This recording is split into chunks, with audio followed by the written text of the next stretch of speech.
एक छोटा सा गोला बनाओ, मुख से बोलो लक्ष्मी जी का भंडार। दोनों चरणों के बीच में गोला बनाओ। अब भंडार में से थोड़ा सा सब लोग रज लेके अपना हाथ पे रख लो। थोड़ा सा रज लेके अपना हाथ पे रखना है, राइट वाले हाथ पे, सीधे वाले हाथ पे, जैसे हम लोग भोजन करते हैं। बोलो राधा रानी की। अब देखो यहाँ की 5 मिनट की कथा है, थोड़ा ध्यान से सुनोगे तो आपको समझ में आएगा भगवान ने यह क्या लीला किया है। बोलो राधा रानी की।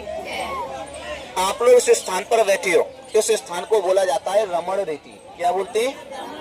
भगवान श्री कृष्ण गोकुल से यहाँ गाय चराने को आते थे तो अपने ग्वाल वालों के साथ में या रज में लोटपोट होकर खेलते थे। रमण माने होता है लोटना और रेती माने होता है मिट्टी। कन्हैया जी या मिट्टी में रज में लोटपोट हुए तो स्थान का नाम पड़ गया रमण रेती और ठाकुर जी का नाम पड़ गया रमण बिहारी। कहते हैं रमण रेत लेटो नहीं कियो न यमुना पान, हे मानव तूने जानो नहीं जा ब्रज को तत्व महान। आप लोग गोकुल मथुरा वृंदावन सब जगह दर्शन करिए आओ, रमण रेती में आके रज में आप लौटोगे नहीं, ठाकुर जी का चरण नहीं बनाओगे तो यहाँ ब्रज में आने का फल नहीं मिलता है। बोलो राधे राधे। मुक्ति कहे गोपाल से मेरी मुक्ति बताए। मुक्ति प्रभु से कहती है, प्रभु सारे संसार की मैं मुक्ति कर देती हूँ, लेकिन हे कन्हैया मैं सबकी मुक्ति करने वाली, मेरी मुक्ति कौन करेगा? तो भगवान ने बोला है रमण रेत लेटो नहीं कियो न यमुना पान, हे मानव तूने जानो नहीं ब्रज को तत्व महान। तो मुक्ति से क्या कह रहे हैं? मुक्ति कहे गोपाल से मेरी मुक्ति बताए और ब्रज की रज मस्तक लगे, मुक्ति तू भी मुक्त हो जाए। मुक्ति से प्रभु कह रहे हैं कि तू रमण रेती में जाके एक बार रज में लोटपोट हो जा, ब्रज का रज तेरे माथे पे लग जाए तो मैं तेरा भी मुक्ति कर दूंगा। बोलो राधे राधे। इस रज में लौटने से डॉक्टर की दवा काम नहीं करे, अगर भज में लूटपोट करोगे तो शरीर का वो कष्ट भी दूर हो जाएगा। यहाँ आने का, रमण रेती में आने का 2 महत्व है। पहला महत्व तो आप लोगों को यहाँ रज में लूटना है और ठाकुर जी का घर बनाना है। लूटपोट करने के बाद में ये रज शरीर से लग जाए तो उसको झड़कारना नहीं है। जितना समय आपके शरीर से लगे उतने बड़े भाग्यशाली हो आप। बोलो राधे राधे। यहाँ का दूसरा महत्व आपने नाम सुना होगा महाभारत में कुंती का नाम। कुंती का सबसे बड़ा बेटा हुआ राजा कर्ण। राजा कर्ण अपने जीवन में 50 किलो सोना प्रतिदिन रोज दान करता था। उसके बराबर पूरे संसार में कोई दानी नहीं था। उसके दरवाजे पर कोई संत साधु ब्राह्मण कोई भी जाता तो सोना दान करता, लेकिन उसको घमंड हो गया कि मेरे बराबर दूसरा पूरे संसार में कोई दानी नहीं है। शरीर को छोड़ के मरने के बाद में भगवान के पास में गया, अपने साथ में सब आ जाओ, उधर आ जाओ।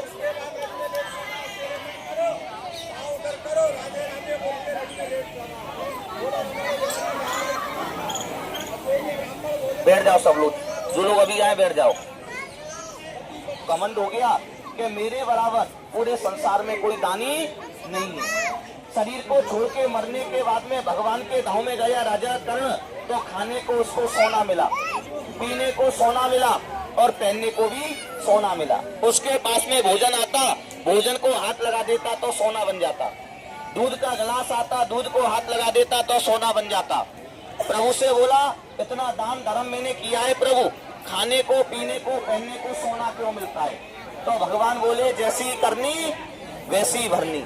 प्रभु से बोला सोने को पहन सकता हूँ मैं, लेकिन प्रभु मैं खा नहीं सकता हूँ, सोने से मेरा पेट नहीं भरता है। प्रभु दया करके मुझे कोई उपाय बताओ, अन्न खाने को मिल जाए तो मेरा पेट भर जाए। भगवान को उस पर दया आता है तो भगवान ने उसको 16 दिन का मोहलत दिया। कितने दिन का? राजा कर्ण यहाँ रमण रेती में आए 16 दिन के लिए। 16 दिन 16 प्रकार का यहाँ राजा कर्ण ने आके दान किया था, लेकिन 16 प्रकार के दानों में जो सबसे बड़ा दान किया राजा कर्ण ने वो किया था अन्न का दान। जब राजा कर्ण ने यहाँ के अन्नदान कर दिया, वापस यहाँ से लौट के गया भगवान के धाम में, तो खाने को उसको अन्न मिला, पीने को पानी मिला, पहनने को वस्त्र मिला। आज भी जो भक्त लोग यहाँ रमण रेती में आते हैं तीर्थ करने के लिए और आके यहाँ ब्राह्मणों को अन्नदान भोजन दान करके जाते हैं, तो उनको और उनके माता पिता बेटा बेटी को राजा कर्ण की तरह परलोक में अन्न प्राप्त होता है। आप लोग अपने घर में श्राद्ध करते होंगे, साल में एक बार आते हैं 16 दिन के श्राद्ध पक्ष। राजा कर्ण के वही 16 दिन इसी रमण रेती से 16 श्राद्ध चालू हुआ है। आप लोग अपने घर में 16 श्राद्ध करो, इस रमण रेती में आके एक ब्राह्मण को भी अन्नदान करके जाओ तो घर में 16 श्राद्ध से भी 1000 गुना फल मिलता है। लेकिन अन्नदान करना कब है? जब ठाकुर जी आपके मन में बोले कि मेरे ठाकुर जी ने मुझको इतना सामर्थ्य बनाया है, मेरे घर में ठाकुर जी ने इतना दिया है कि ब्राह्मण को भोजन खिलाने से मेरे घर में कमी नहीं आएगा, तो यहाँ अन्नदान करना, बाकी कष्ट पाके दुख पाके नहीं करना। यहाँ 2000 संत रहते हैं, 2000 संतों के बीच में हमारा 11 ब्राह्मण का परिवार रहता है। 11 ब्राह्मणों के परिवार में खाने वाले 50 लोग हैं। अन्न हम लोग आपका खाते हैं, जल यमुना का पीते हैं, कल्याण आपके माता पिता परिवार का है। जो यहाँ अपने नाम से एक टाइम 11 ब्राह्मण को खिचड़ी का सेवा करके जाता है तो उसमें 201 रुपया का उसमें खर्चा आता है। कोई अपने नाम से, अपने माता पिता के नाम से, अपने पति के नाम से और सास ससुर के नाम से, मतलब पति के भी माता पिता और अपने भी माता पिता, दोनों के माता पिता के नाम से भोजन करा के जाता है लड्डू पूड़ी सब्जी का, तो उसमें 501 रुपया का उसमें खर्चा आता है। करने वाले अपने पूरे परिवार के नाम से भी भोजन करके जाते हैं। इसको सब नहीं कर पाते, कोई कोई कर पाता है। एक महीने से किसी ने किया भी नहीं है, उसमें 1100 रुपया का उसमें खर्चा आवे। ठाकुर जी ने आपको दिया है तो यह ब्राह्मण को अन्नदान करना, क्योंकि आप ये अन्नदान करोगे, ये अन्न आपके माता पिता बेटा बेटी को राजा कर्ण की तरह परलोक में प्राप्त होगा। बोलो राधा रानी की। सब लोग ऐसा हाथ करो और जैसा मैं मुख से बोलूं ऐसा मुख से बोलना है। मुख से बोलो अष्टवदे अष्टवदे नवनादिकम ब्राह्मण वचन विष्णु प्रसाद। हे रमण बिहारी जी, जो भी हम रमण रेती में ब्राह्मणों को अन्नदान करें, भोजन दान करें, हमको, हमारे माता पिता को, बेटा बेटी को, पूरे परिवार को राजा कर्ण की तरह परलोक में अन्न का प्राप्ति करना और फिर हमको बुलाना। अब देखो, मैंने आपको किसी को घर नहीं देखो है, देने वाले ठाकुर जी से किसी का नहीं छुपता है। जैसी तुम्हारी सामर्थ्य तुम्हारे ठाकुर जी ने बनाई है कि आज मैं तीर्थ करने आया हूँ और मेरे ठाकुर जी ने मुझको इतना सामर्थ्य बनाया है कि अपने नाम से 11 ब्राह्मण को एक टाइम खिचड़ी खिला सकता हूँ। राधे राधे राधे राधे राधे राधे। ऊंचा हाथ करो और एक बार जोर से हंस जाओ। एक बार और हंस जाओ। बोलो राधा रानी की। और जो भगवान का घर है नहीं, इसको प्लेन कर दो, किसी के पाँव में नहीं पड़े। अब देखो, आपको यहाँ रज में लौटना है। लौटना कैसे है? सर तो रखना है पीछे है, मंदिर की तरफ रखना है सर, और पाँव रखना है इधर। मोबाइल, पैसा, पर्स, सोना चांदी का सामान जब लोटपोट करो तो ध्यान रखना है कोई सामान किसी का गिरे नहीं, और गिर जावे तो गुप्त दान हो जाता है, दोबारा नहीं मिलता है, तो सामान का ध्यान रखना है। बोलो राधे राधे। दूसरा बात, जहाँ आपने अपना घर बनाया है, घर पर बैठ के होता है पहले ब्राह्मण को या अन्नदान, जैसा जिसका मन है। लेकिन एक बात का ध्यान रखना है, जो भी आप यहाँ अन्नदान करो तो किसी अपने बराबर वाले को बता के नहीं करना है, दिखा के नहीं करना है, किसी का देखा देखी नहीं करना है।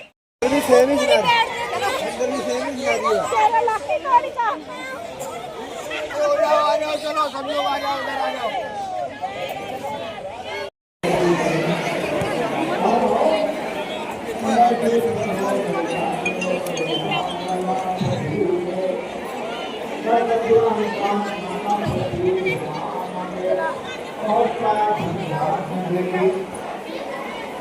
तो इतनी गायों को पालना कोई बड़ी बात नहीं है।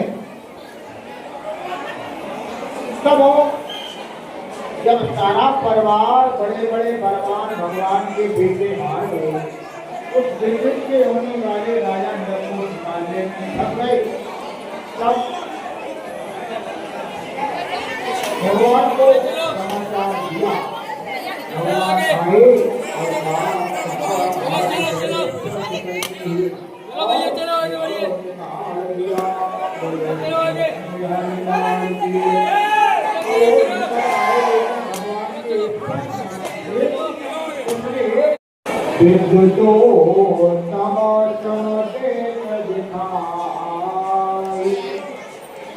अरे भैया बदमाश पृथ्वी के भी कांची वाले आप कौन हैं? कितने कर्म हैं? आप कौन हैं? हे प्यारे, आप महान भगवान दिखाई देते हैं, क्योंकि देवताओं में उत्तम जो इंद्र हैं, जो